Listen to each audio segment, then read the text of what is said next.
Hi, very honored to be here with you today. My first question is, can you elaborate more on the production behind the English version of the Belle soundtrack? Well, we recorded it at Power Station, this huge, gorgeous, iconic studio. And actually, three of the composers from the original production flew all the way from Japan to be with us. Ludwig, Taisei, and Taka. They were absolutely amazing to work with. We worked on the music for about, I think, 7 days. And probably 5 hour sessions each. So it was such a fast process. But in that time, we really got to know each other, and I mean, they're musical geniuses. Like, it was so cool to work with them. After you received news that you were going to play Suzu, how did you prepare for the role? I immediately got a link to the movie within, I guess it was a few days after knowing I was cast as Belle. And I watched it and cried and thought it was the most beautiful thing in the world. I think I watched it multiple times. But in preparation for the musical recordings, because I had been such a fan of the soundtrack and had been listening to it for a while, I decided to stop listening to the original Japanese soundtrack because I didn't want to subconsciously copy Kaho Nakamura's beautiful performance in the music. So I stopped listening to the original soundtrack and I began listening just to the instrumental versions that I had received so I could try to start figuring out how I was going to approach the role.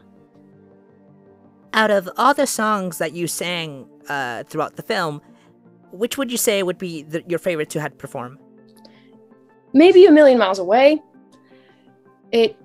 That song pulls at your heartstrings, and I remember it was one of the last days of recording.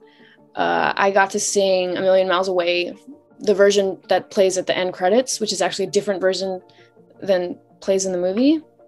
And my direction from Ludwig Forsell was, this is not Suzu's version of the song. This is not Belle's version of the song. This is Kylie's version of the song. And that meant a lot to me. So every time I hear A Million Miles Away, I think of that. And then I made him cry with that performance. So I remember that. Prior to Belle, had you seen any other Mamoru Hosoda film? I most recently saw Mirai, and I guess I could say that I saw it, but I saw it through tears because I was crying the whole time. I'm an older sister, and I know it's about an older brother, but same thing. It made me cry the whole time. It was great. He's a genius. Yes, he is. Was there a particular song that was difficult for you to perform? If so, why? Well, it was a week of recording like 11 o'clock numbers every day. So I was a little tired at times. So just vocally, it was definitely demanding. The end of a Million Miles Away, where she's riding on a whale and is singing very, very high, that was really difficult.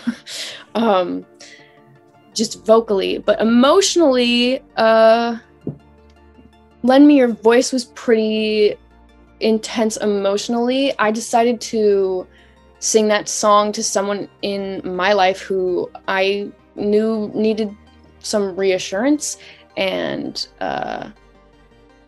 that's where that kind of emotion came from. So I kind of dug deep for that one. You're not only a part of this film, but also watched the film so many times. Why do you think people should watch the film? It's really good. Okay, it's not only visually stunning, the story is immaculate. The characters are so detailed, so real. I think you'll come out of the movie with a new sense of self. And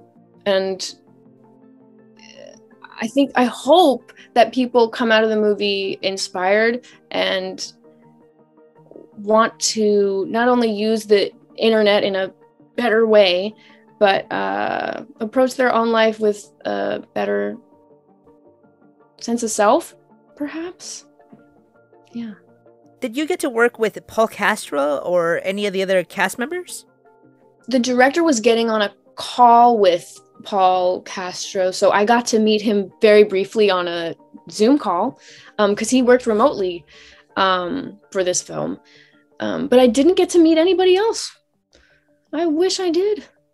I've talked to them. I've like DM'd with Jessica DeChico though. What kind of feedback would you give Paul Castillo in his performance as Dragon?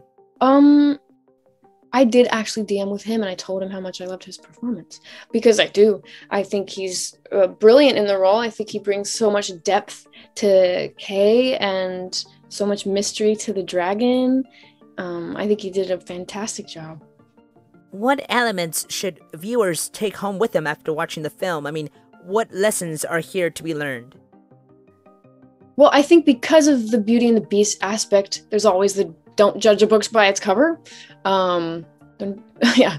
But also staying true to yourself. And I think for anyone who's lost somebody in their life, they'll be able to relate a lot to the characters in this movie.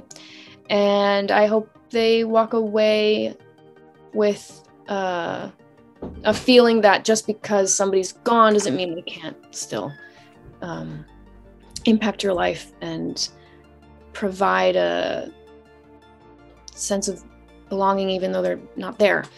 So yeah, people who've gone through loss, I think, will find a safe haven in this movie, I hope.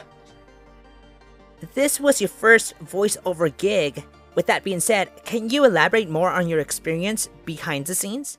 It was very daunting at first, especially stepping up to a role that's already been played and played so well by Kaho. I mean, to be in a role like this for your first like voiceover experience was crazy. But it ended up being so much fun. The English dub director made it really fun. He made sure I was, not judging myself or getting too anxious or any of that. So I really appreciate him for that. Working with the composers was amazing. I mean, seeing your voice come out of these gorgeous drawings is crazy. It was all in all a great experience. I had a great time. All right, thank you so much for your time, Kylie. It was such an honor meeting you and getting to know you here and getting to know a little bit more behind the scenes of Belle. You guys don't forget to watch Belle. It is out already in theaters, so you can go ahead and watch it now.